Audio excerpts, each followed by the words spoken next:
I'm like, oh my God, what did I just do? That was awful. Yeah, But it it's got to good this practice uncomfortable because spot of yeah, offering my thing that I had birthed into the world for sale. And it felt weird. yeah. So, Um, have you ever watched the YouTube video of the rabbi monster yeah. explanation? Yeah, I mean, it's so I love it so much. We get uncomfortable. This is why I love yoga because yoga is like, well, I mean, what they say is it's the first personal development practice out there, but um, they talk a lot about in yin. You know, you hold a pose, a passive pose for a long amount of time, so up to 5 minutes. And most people find a lot of the poses uncomfortable, especially when they start. So just imagine holding child's pose for a long time. And then some people think, oh, I could do that. And then other people are like, oh my God, I can't even, hold it for 30 seconds. And what you really get in touch with is, or when I'm teaching, is the difference between pain and discomfort. Because I don't want you in pain. You'll hurt yourself more. But what I do encourage is you to be uncomfortable. And then within all of this, I don't want you to move. It doesn't matter if you have an itch or if there's sweat running down your face or if you are uncomfortable and want to adjust. The whole practice is not to move because this is what we do. When anything gets uncomfortable, we avoid it. And so the whole practice of yin is sitting in discomfort. When we're sitting around in a group and someone starts to cry, right away we want to tell them, it's okay, here's a Kleenex. And really deep down what you're saying is stop crying. You're Right? making me uncomfortable. And people, this is what we've done. And it's like, we'll label it as being kind or having manners. But really, if someone's crying and they want a Kleenex, they can ask for one. Mm-hmm. Or they can get up and go across the room Go and and get grab it one. themselves. Yeah. And why is it that people that are crying don't, right? They just kind of let it run down and they maybe grab their shirt and use it. It's because they're having a moment of release and they don't need to stop it. Yeah. Yet here we all are like, shut up, shut up, shut up, stop crying, feel better. And it's, we don't, I know that none of us do it out of like being assholes, but we don't even know. We're unconsciously being like, okay, stop crying. This is awkward. Like, how can I stop you? Yeah. This Uh-huh. makes me uncomfortable. Yeah. Right? Yeah, I don't want you to hurt. And here's the thing, just because someone's crying doesn't mean they hurt. I mean, who's ever had a really good cry and then thereafter they're like, oh, like you feel lighter, you feel better, you've let go of some shit. Like it's actually really healing and cleansing. And Mm-hmm. so the message, and it's unconscious, and both people interacting get it, is like, stop, please. Yeah. Hmm. I have a friend who told me on Saturday we were chatting. She's like, oh my God, I cried my eyes out last night. And I was like, oh, that, that that's not great. She's like, oh no, it was really good. Just a release, right? And I was like, okay, kind of feel the emotion in that. But I'm not going to say, oh, that's awful, or, Right. don't do that, Mhm. because it's not my place to say. But so I love that. That's great. This is really huge. This is like we've labeled it manners and rude and all these different things. We put limitations on stuff.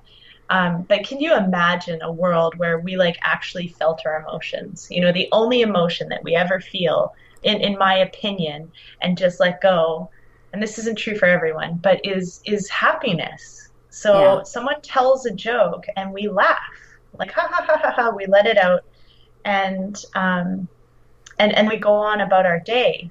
But if you're sad, often we fight back the tears, you get a lump in your throat, all of the things, and then you hold on to that. Can you imagine? And it seems so ridiculous if you just flipped it.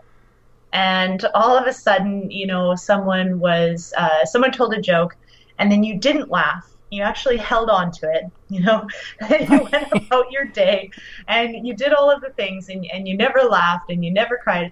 And then, you know, you get home and the house is a mess and the kids are screaming and maybe your partner hasn't done, they're watching TV, drinking a beer or something like that. And then all of a sudden you just burst out laughing. You know, like, it seems ridiculous when we talk about laughter, but this is what we do with our anger. This is what we do with our crying, our sadness, our, you know, our, all those feelings. We just hold on to them. And then at some point they need to burst out. What would it look like if in the moment of sadness you cried? Right? If in a moment of anger, maybe you didn't punch someone in the face, but you kind of like let it out and had a little bit of a yell, not at someone, but literally just a release. Yeah, like I feel like a lot of our, you know, societal ills and mental health issues are purely based on suppressed emotion. Mm-hmm. And totally. Obviously illness comes from that. I'm a firm believer. Me too. Yeah. So if people want to connect with the amazing you, where do they find you? Well, I have like one really great piece of advice right now for anyone that is starting a business, and it's like make your business name really easy to spell and remember. There's a reason for that. Yes. My business name is Friction Yoga and Coaching, but I use the phonetic spelling, so it's FRIK-SHUHN,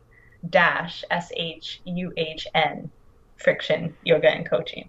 And so I'm on Facebook, I'm on Instagram, I'm on Twitter, I'm on LinkedIn, like I'm on all of the social media platforms. And my name is Clint Bosberg, so you can just reach out as a friend as well. That's fantastic. I remember when your business came into my office, and I was like, what is this? Friction. Oh, like friction? Yeah. So when I first started, I was really averse to saying life coach or business coach or anything, just like you you were mentioning. And so what I dubbed myself was a shit starter and success coach. And so I kind of say the things, and I kind of, you know, I was taught very early on that you are here, I'm here to serve and not please. And so that doesn't always look the same. And so I do cause a lot of friction in people's lives, and I think the friction is kind of what really gets things going, right? Mm-hmm. So it Absolutely. fits. I love that. And it's your website is friction.com? Yep, friction.com, friction.ca. Awesome. Do you have anything going on right now if somebody wanted to work with you, like a program or a course or anything like that? I do. Thank you for asking. I actually have, after this amazing breakdown, have gotten back on this path of heart-led yoga and spiritpreneurs. And so what I am offering right now is a 9-month coaching program for, you wouldn't even believe the cost, because I'm really looking for a lot of beta to, you know, it's a beta group for a lot of information and feedback to help me really move forward in my practice and what I'm offering. And so if anybody ever wanted to contact me about that, it's an amazing group where we, an amazing package where we meet one-on-one 3 times a month for the next 9 months. And I also looking for beta members, so it comes at a very reduced price. I'm launching another Yogapreneurs business course. And so that works for yoga teachers as well as spiritual entrepreneurs. Like these things that I've learned from Tony Robbins, they apply to, like McDonald's, they apply to Absolutely. Yoga teachers, they apply to anyone. And so I'm launching this group September the 1st. And I'm also looking for feedback. So it's a 3-month-long course in which the videos are uploaded, and then there's actually coaching on Facebook that happens. So that's what I'm working on. Fantastic. So people could start working with you September 1st. Yes, and now for the 9-month coaching program as well. Oh, good. Good stuff. Yeah. Thank you so much for being my guest on this show and sharing all that you are with all the listeners. No, thank you so much for having me, Michelle. Yeah, so good. Yeah. Let's do this again. There's still more conversation. Yeah, totally. Awesome. So I am Michelle Cooper. This is Money Rockstars. You can find me online at michellebcooper.com. You can find me on social media at Michelle B. Cooper. You can friend me on Facebook at Michelle Cooper. And you can also find me at moneyrockstars.com. You want to read a book or take a course on bringing money into your life? That would be your next step. Have a great night, everyone.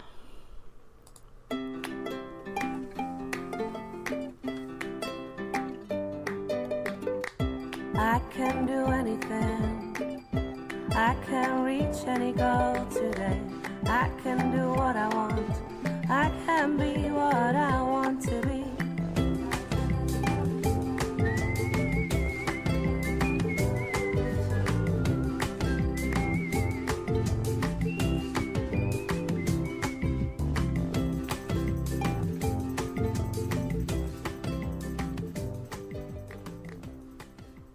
Coach on Fire Radio.